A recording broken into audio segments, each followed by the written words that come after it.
மரியாதைக்குரிய திரு ஆர் சண்முகம் அவர்கள் இந்த பெருமாள் ஏரி தூர்வாரதை பற்றி சொன்னார்கள். இன்றைக்கு அனைத்து இந்திய அண்ணா திராவிட முன்னேற்ற கழக ஆட்சி இருக்கின்ற பொழுது நீர் மேலாண்மை என்ற ஒரு தனிப்பிரிவை ஆரம்பித்து அதற்கென்று ஓய்வு பெற்ற தலைமை பொறியாளர்கள், கண்காணிப்பு பொறியாளர்கள் போன்றவர்களெல்லாம் நியமிக்கப்பட்டு அதை அவர்கள் மூலமாக சர்வே செய்து பெய்கின்ற மழை நீர் ஒரு சொட்டு நீர் கூட வீணாகக்கூடாது என்ற அடிப்படையில் தான் அந்த குடிமராமத்து திட்டத்தையும் நான் கொண்டு வந்தேன்.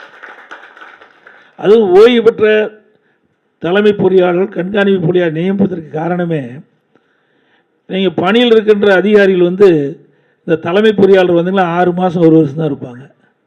இந்த 6 மாதம் 1 வருஷத்தில் எந்த திட்டத்தையும் நிறைவேற்ற முடியாது.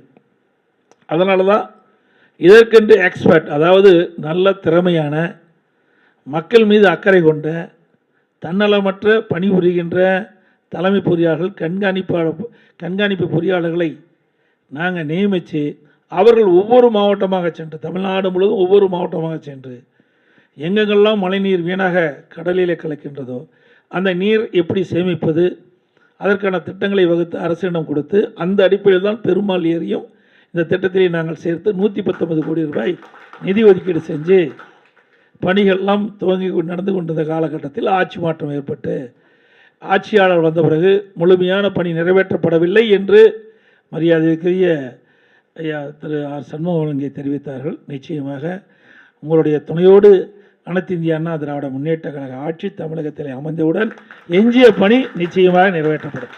அதில் எந்த மாற்று கருத்தும் கிடையாது. அதோடு அதில் ஏதாவது முறைகேடு நடந்தால் அதுவும் விசாரித்து உரிய நடவடிக்கை எடுக்கப்படும். எனது விவசாயிகள் பிரதான பிரச்சனை விவசாயிகள். உடம்புக்கு உயிர் எப்படியோ அதுபோல் விவசாயிக்கு நீர் உயிர் போன்றது. அந்த நீரை எப்படி சேமிப்பது, எப்படி பயன்படுத்துவது என்பதையெல்லாம் அனைத்து இந்திய அண்ணா திராவிட முன்னேற்ற கழக ஆட்சியிலே சரியான முறையில் திட்டமிட்டு நாங்கள் செயல்படுத்தினோம்.